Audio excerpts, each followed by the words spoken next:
Hello, my name is Rick. Welcome to my channel. Today we're going to do rock lick number 2.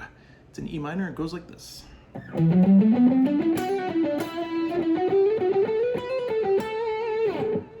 So let's get right to it. So we're going to go to the 7th fret on the A string, and basically you're just ascending in a scale at first, which usually I'm not a huge fan of, to be honest, but I think it sounds kind of cool here, and it gives you one new thing to check out, and if you like it, cool. If not, that's cool. Just don't learn it.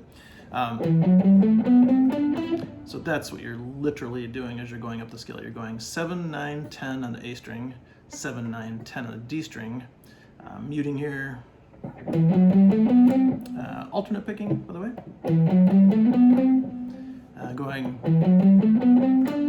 and then just 7, 9 on the G.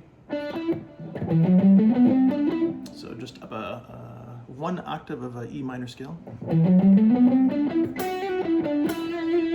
then that lick, doing a hammer-on pull-off, 7, 8, 7 on the B, and then just 9, 7, 9 on the G. So, and one little takeaway there is that I think the fact that the end of the lick is different than that ascending thing, it does almost disguise the fact you're just going up a scale. I think on, what is that lick, or song, Fade to Black, Metallica, the end lick on the intro solo, I think Kirk Hammett does some kind of a... Yeah, he does that. And it's funny because when I listened to that, years ago, I didn't really think, oh, he's just going up a scale. I mean, that's what it is. He is. So, now, this note you end on here, 9 on the G, just switch to your first finger, which may seem a little funny, but funny can be good.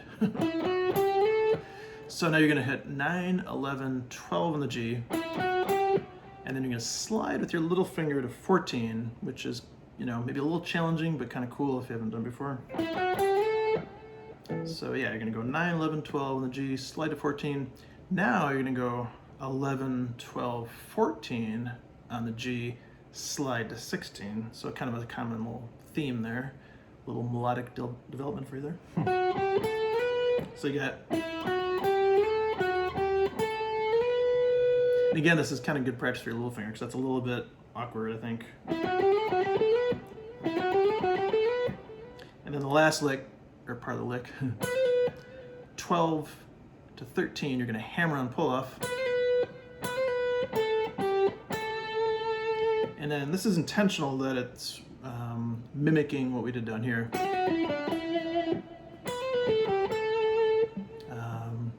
That's not unconsciously redundant. It's intentional. Because it gets into a thing called melodic development, which I'll just do a separate video on sometime. But you're basically, kind of enhancing a theme you already have going. So.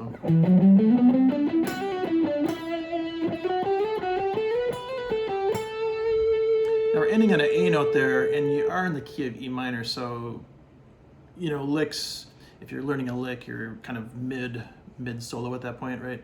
You're not ending the solo yet. So if it sounds a little funny to your ears, don't worry about it. You would just want to resolve it somehow. So like let's say that was the last lick of your solo, and you did. You could just add that onto the end of it. And I'm ending on an E note. Not that you have to end on the root note, of course, but it's just a simple way to think of it. Yeah, because a lot of times people, especially more beginners, intermediate, it just might sound funny to your ears to end on a note that's not either the root note or chord tone, that kind of stuff.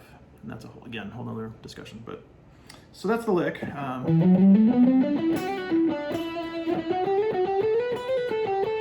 Now, if you did the lick previous to this, lick number 1, they should kind of tie together. They don't have to by any means, but they.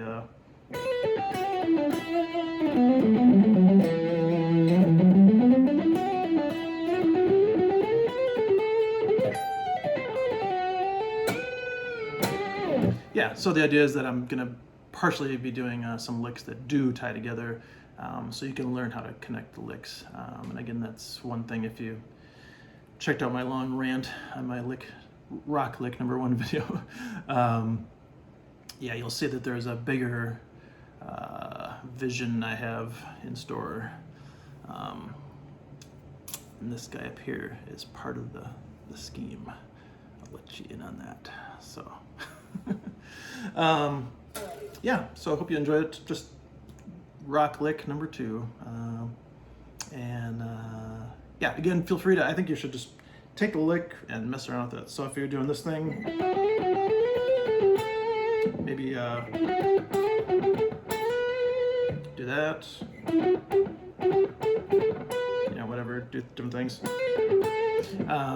Just to kind of give you a couple ideas quick, you could add a note, you could take away a note, you could hold a note longer. So let's say this last little portion.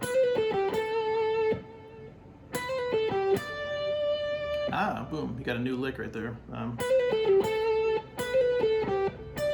So I just hit this 15 on the B string, just a D note. Maybe a bend a note, let's say.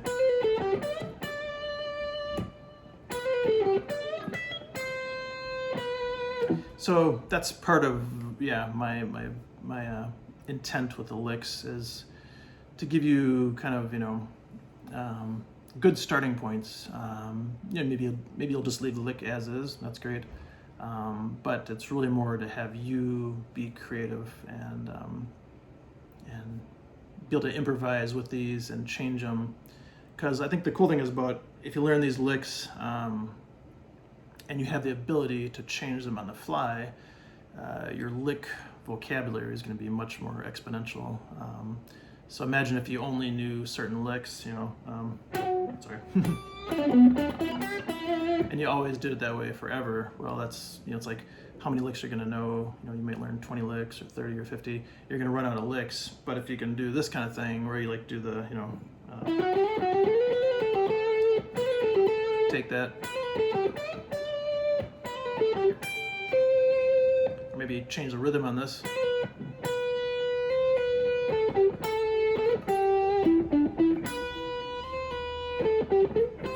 Yeah, whatever.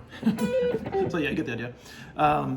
Yeah, so that's we'll talk about that more in future videos. But hopefully you now have 2 rock licks in E minor, and string them together if you want to, and crank it up.